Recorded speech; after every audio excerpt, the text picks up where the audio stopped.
झारखंड से निकल के आ रही। झारखंड रुझानों में भी एनडीए ने बहुमत का आंकड़ा पार कर लिया। 81 सीटों में से 42 सीटों पर भारतीय जनता पार्टी यानी कि एनडीए जो है वो आगे चली। रुझानों में कांग्रेस गठबंधन भी 30 सीटों पर आगे। हालांकि अभी ये नेक टू नेक मामला कहा जा सकता है, क्योंकि अभी ये सिर्फ रुझान है।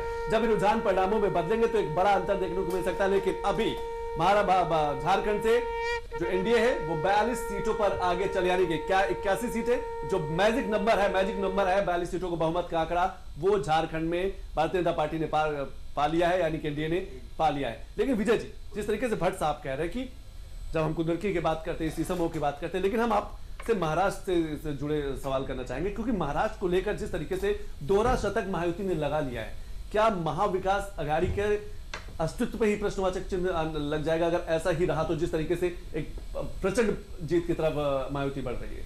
देखिए, इसमें जो सबसे ज्यादा नुकसान होने वाला है वो शिवसेना उद्धव ठाकरे को होगा, क्योंकि उन्होंने एकदम से नए तरीके की राजनीति शुरू की थी और उसका उनको नुकसान हुआ। बीजेपी से लंबे समय से उनका एसोसिएशन था, उसको छोड़कर मुख्यमंत्री बनने के लिए कांग्रेस के साथ चले गए, उसके साथ अपनी पार्टी की पॉलिसी को बदल डाला।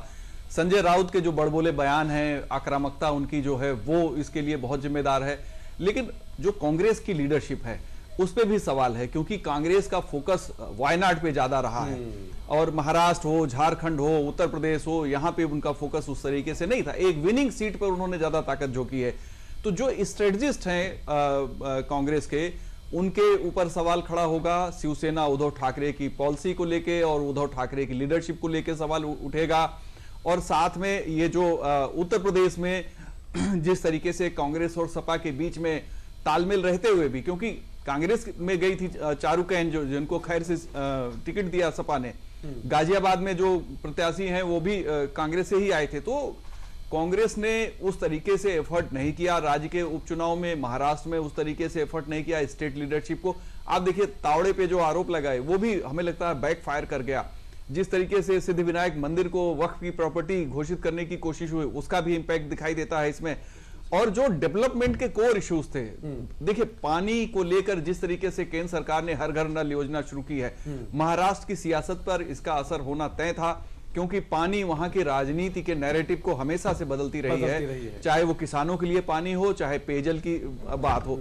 दूसरा, जिस तरह से मुंबई के डेवलपमेंट का काम किया इस सरकारी पीस अलायंस ने शिंदे के नेतृत्व में, वो बहुत इंपॉर्टेंट है। आज मुंबई का हर आदमी कंफर्टेबल है, वो महसूस करता है कि जो इंफ्रास्ट्रक्चर डेवलप हुआ है उससे मुंबई की लाइफ पहले से बेहतर हुई है। तो कई ऐसी चीजें थी जो महायुति के पक्ष में खड़ी हो गई और महाअघाड़ी के लिए न उनकी स्ट्रेटजी ठीक रही। अब जो रुझान दिखाई दे रहे हैं उसके हिसाब से हम कह सकते हैं न जनता के बीच जिस तरीके से उनको जाना चाहिए। एक और बड़ी खबर आ रही है कुंदरकी सीट से, एक बड़ी खबर आ रही है कुंदरकी सीट के रुझानों। बीजेपी को 7,519 वोट मिले हैं।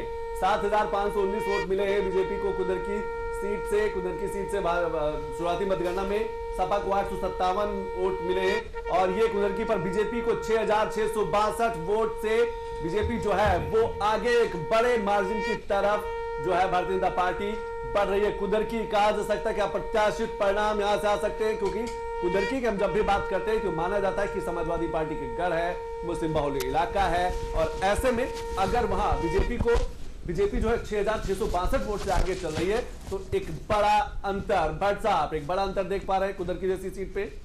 जैसे मैंने आपसे कहा ना अभी कि जो परंपरा से हमने हर कॉन्स्टिट्यूएंसी की प्रोफाइल तय कर रखी है, यहाँ ये जाति जो है बहुल है, यहाँ और हर जाति की पहचान मजहब है, जाति है, तो भारतीय जनता पार्टी की जो सकारात्मक राजनीति की जिन्होंने कॉल दिया था, इंक्लूसिव पॉलिटिक्स का, समावेशी राजनीति का, सबका साथ सबका विकास, तो वो कहीं ना कहीं ये जो पारंपरिक प्रोफाइल बनी हुई थी वो टूटती हुई दिखाई पड़ रही है। और ये पहली बार नहीं हो रहा है। जैसा अभी हमने बात की रामपुर लोकसभा